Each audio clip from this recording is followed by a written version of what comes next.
નમસ્કાર વિદ્યાર્થી મિત્રો, વિડિયો લેક્ચરમાં ફરી વખત આપનું હાર્દિક સ્વાગત છે. Good morning all of you. આપણે પાઠ 10 ગુરુત્વાકર્ષણની આપણે ચર્ચા કરતા હતા. જો નેક્સ્ટ લેક્ચરની આપણે ચર્ચા કરીએ તો છેલ્લા લેક્ચરમાં આપણે ગુરુત્વાકર્ષણનો સાર્વત્રિક નિયમ ભણ્યા પછી આપણે જે દાખલો જેનો હતો એ દાખલો અને ગુરુત્વાકર્ષણના સાર્વત્રિક નિયમનું મહત્વ વિશેની આપણે ચર્ચા કરી હતી. દાખલામાં ખાસ કરીને આપણે ઘાતના મૂલ્યને કેવી રીતે આપણે ક્રિટિસાઇઝ કરવો એની વસ્તુને આપણે એની અંદર ચર્ચા કરી હતી અને કેવી રીતે મૂલ્ય તારવવું એ મૂલ્યની આપણે તારવણીને આપણે સમજીને આપણે શીખ્યા હતા.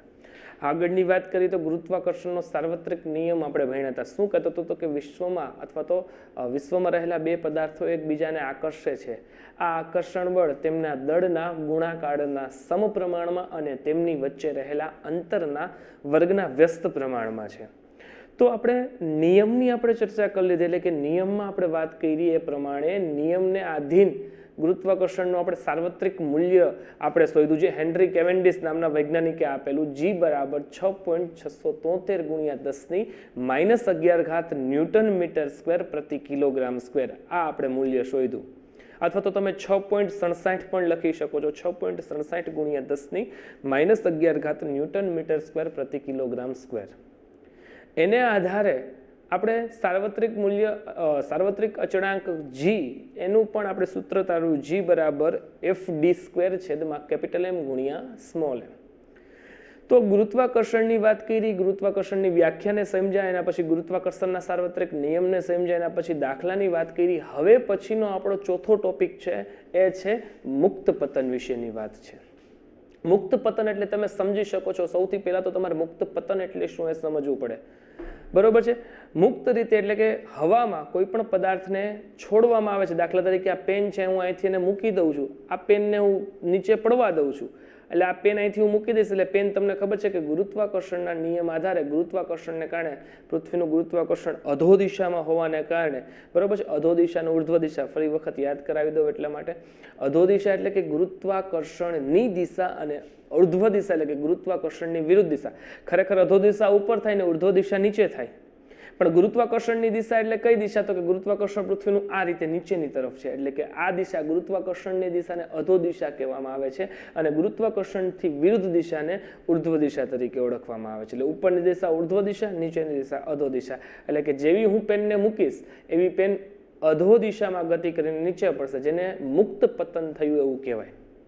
તમારે એક અહીંયા મુક્ત પતન આપણે એ સમજી ગયા કે મુક્ત પતન શું. તો મુક્ત પતનના આપણે પોઈન્ટને આજે આપણે ક્લેરિફાઈડ કરવો છે.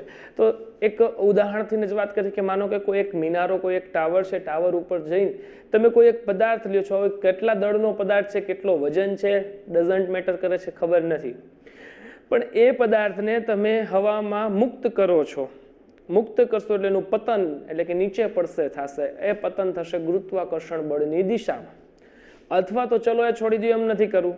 કોઈ જગ્યાએ તમે ઊભા છો અને તમે ઉપરની તરફ કોઈ એક પદાર્થને થ્રો કરશો, ફેંકશો, એટલે એ પદાર્થ થ્રો થઈને ફેંકાઈને ઉપર જશે. ઉપર જશે ક્યાં સુધી? તો કે જ્યાં સુધી એ પદાર્થમાં બળનું મૂલ્ય હશે, તમે હાથ દ્વારા જે આપેલું બળ છે એ બળનું મૂલ્ય હશે, ત્યાં સુધી એ પદાર્થ પોતે ઉપર તરફ ગતિ કરે છે અને ઉપર તરફ ગતિ કરતો કરતો ઉપર જશે અને ઉપર જઈને જ્યાં આપણા બળનું મૂલ્ય શૂન્ય થશે ત્યાં થોડી સેકન્ડ માટે કે સેકન્ડના અડધા ભાગ કે એનાથી પણ ઓછા ભાગ માટે સ્થિર થઈને વળી પાછો ગુરુત્વાકર્ષણની દિશામાં મુક્ત પતન થશે. તો આ પ્રવૃત્તિ કરી, આના ઉપરથી તમને શું જાણવા મળ્યું? ઘણું બધું આની અંદર આવી ગયું. પહેલી જ વસ્તુ જે મેં પોઈન્ટ લખ્યો છે, મુક્ત પતન અને ગુરુત્વાકર્ષણ. પદાર્થનું મુક્ત પતન થાય છે તો એ મુક્ત પતન ગુરુત્વાકર્ષણ બળની અસર હેઠળ થાય છે. એટલે કે ગુરુત્વાકર્ષણની દિશા એ કઈ છે? પદાર્થના મુક્ત પતનની દિશા. એટલે પદાર્થનું મુક્ત પતન હંમેશા નીચે તરફ થવાનું છે, એ ગુરુત્વાકર્ષણ બળની દિશા છે. એ વસ્તુ તમે માર્ક કરી લીધી, એ વસ્તુને તમે જોઈ લીધી. બીજું શું થાય છે? તો કે અહીંયા તમને જોવો તો કે મુક્ત પતનમાં બે વસ્તુ થાય છે. પદાર્થની દિશામાં કોઈ પણ પ્રકારનો ફેરફાર થતો નથી. પદાર્થની જે દિશા છે, તમે એને આવી રીતે મૂક્યો એટલે પદાર્થ, કાં તમે એને થ્રો કર્યો, ઉપર ગયો, પછી આ બાજુ નથી નીચે પડતો કે આ બાજુ નથી નીચે પડતો. પદાર્થ એની એ જ દિશામાં નીચે પાછો ગતિ કરે છે. હા, એ વસ્તુ કહી દઉં, પવનની ગતિ ત્યાં આધાર રાખશે. પદાર્થ સાથેનું ઘર્ષણ, હવા સાથેનું જે ઘર્ષણ છે એ પણ આધાર રાખશે. હવે જો એનું ઘર્ષણ વધી જશે, પવનની ગતિ વધારે હશે, પદાર્થનું દળ ઓછું હશે તો કદાચ પદાર્થની થોડી ઘણી દિશા ચેન્જ થશે, પણ દિશા તો નીચેની તરફ જ રહેશે, એમાં કોઈ પણ પ્રકારનો ફેરફાર નહીં થાય. તો પદાર્થની દિશામાં ફેરફાર નથી થતો વિદ્યાર્થી મિત્રો, ફેરફાર થાય છે તો પદાર્થના વેગમાં, પદાર્થના પ્રવેગમાં. પ્રવેગને આપણે 8મા ચેપ્ટરમાં વ્યાખ્યાયિત કર્યો તો શું? તો કે પદાર્થના વેગના મૂલ્યમાં થતા ફેરફારને પદાર્થનો પ્રવેગ કહે છે. વેગના મૂલ્યમાં વધારો, વેગના મૂલ્યમાં ફેરફાર થાય છે એ તમે ભણ્યા હતા. મુક્ત પતન કરતો જે પદાર્થ છે એમાં દરેક સેકન્ડે કેટલો વધારો થતો હતો? તો કે 9.8 મીટર પ્રતિ સેકન્ડ. આ વસ્તુ તમે ભણ્યા છો, બરોબર છે. આ તમે કોના ઉપરથી ભણ્યા છો? તો કે મુક્ત પતન કરતા પદાર્થ.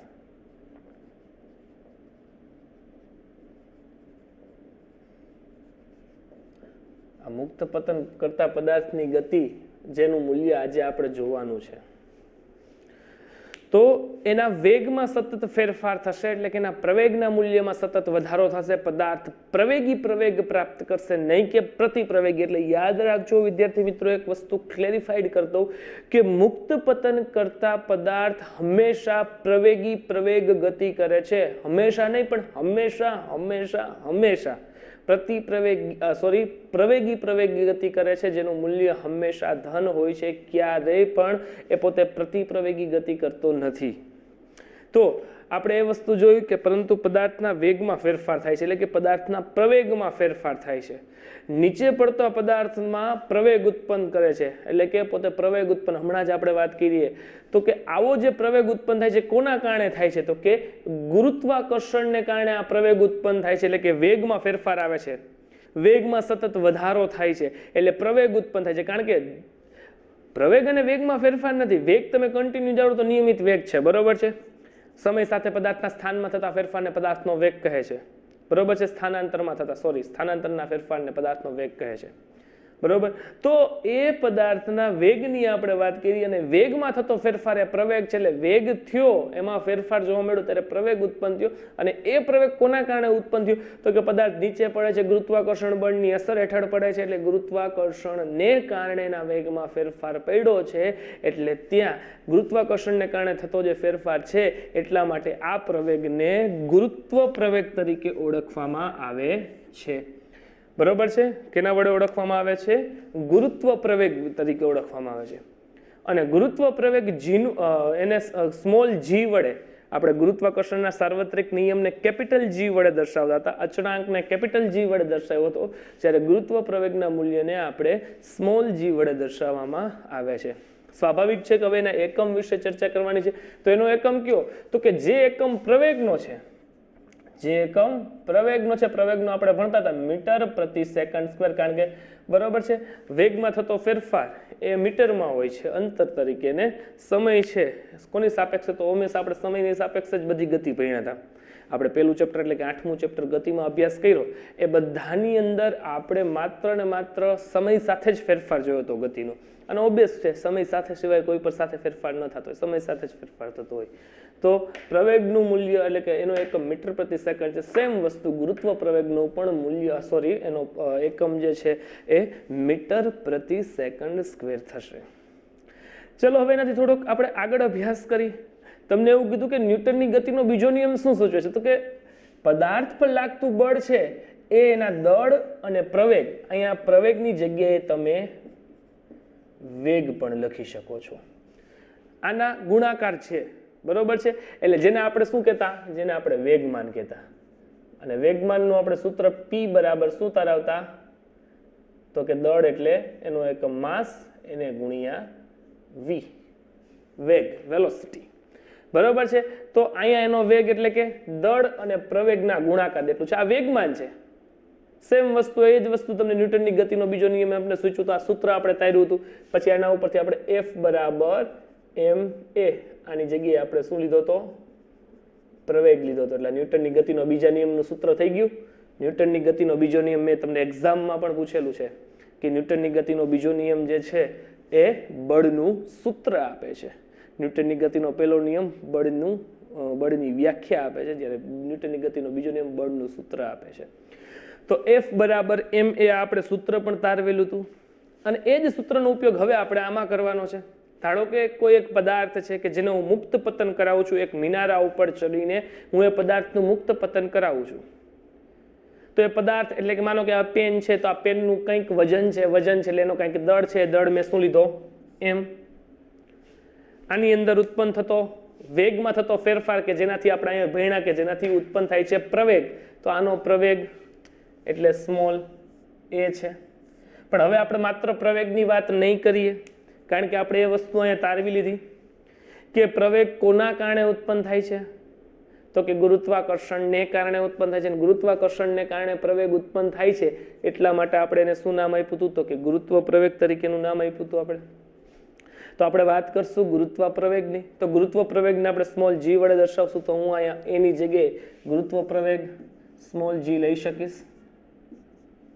તો એના આધારે આ સૂત્ર F બરાબર ma છે ને મેં તાર્યું F બરાબર mg. આ જી મેં કોની જગ્યાએ લીધો, તો કે ગુરુત્વ પ્રવેગ એની જગ્યાએ. સમીકરણ 1 કહી દો. હવે આની પહેલા આપણે ગુરુત્વાકર્ષણના અચળાંક માટે એક સૂત્ર તારવતા હતા, ત્યારે આપણે એનો નિયમ ભણ્યા હતા. શું હતો? ફરી વખત હું ગુરુત્વાકર્ષણનો સાર્વત્રિક નિયમ બોલું છું કે વિશ્વમાં રહેલા પ્રત્યેક પદાર્થ એકબીજાને આકર્ષે છે. આ આકર્ષણ બળ એટલે કે F, આ આકર્ષણ બળ બંને પદાર્થના દળના ગુણાકારના સમપ્રમાણમાં છે અને તેમની વચ્ચે રહેલા અંતરના વર્ગના વ્યસ્ત પ્રમાણમાં છે. એટલે આપણે આ સૂત્ર તરીકે F બરાબર G m ગુણ્યા m છેદમાં d સ્ક્વેર. આ G તમને અહીંયા ચલે છે એની જગ્યાએ આપણે આ G કેવી રીતે પ્રાપ્ત કર્યો હતો, તો કે સાર્વત્રિક અચળાંક હતો એટલા માટે. બરોબર છે. તો આ સૂત્ર તરીકે હવે સમીકરણ 1 અને સમીકરણ 2 ની આપણે સરખામણી કરશું. હવે અહીંયા તો સમીકરણ 1 અને સમીકરણ 2 ને સરખામણી કરતા બે બાજુ કોમન f છે, તો કોમન f છે બરોબર છે. એની જગ્યાએ f ની જગ્યાએ હું અહીંયા જો બરાબર શું આપ્યું છે mg, તો અહીંયા mg લખી શકું આ સૂત્રમાં, તો કે હા. તો mg બરાબર કેપિટલ G m ના m ગુણ્યા m ના છેદમાં d સ્ક્વેર અને સમીકરણ નંબર 3 કહી દો. હવે સમીકરણ 3 ની અહીંયા વાત કરી લીધી. હવે અહીંયા તમે જોવો છો અહીંયા કેપિટલ M શું સૂચવે છે, તો મેં લખ્યું છે પૃથ્વી પરનું દળ. ડી શું સૂચવે છે, તો કે પદાર્થ અને પૃથ્વી છે એ બે વચ્ચેનું અંતર સૂચવે છે. પણ હવે તમને ખબર છે કે પૃથ્વી ગોળ છે, આ એનું કેન્દ્ર છે. હવે કેન્દ્રથી વર્તુળના કેન્દ્રથી દોરેલ કોઈ એક રેખાખંડને આને શું કહેવાય છે, ત્રિજ્યા કહેવાય છે. તો કે હા, આ જે એની ત્રિજ્યા છે, આ જેનું શું થશે, બે વચ્ચેનું અંતર, કે જેને ત્રિજ્યાને આપણે r વડે પણ દર્શાવી શકીએ છીએ. તો જે આ r છે એ ત્રિજ્યાની જગ્યાએ એટલે કે d ડિસ્ટન્સ અને આપણે r એટલે કે ત્રિજ્યા જે છે, આ બેને આપણે એકબીજાને ચલે છે એટલે એકબીજાને આપણે સંબંધમાં દર્શાવી શકીએ છીએ.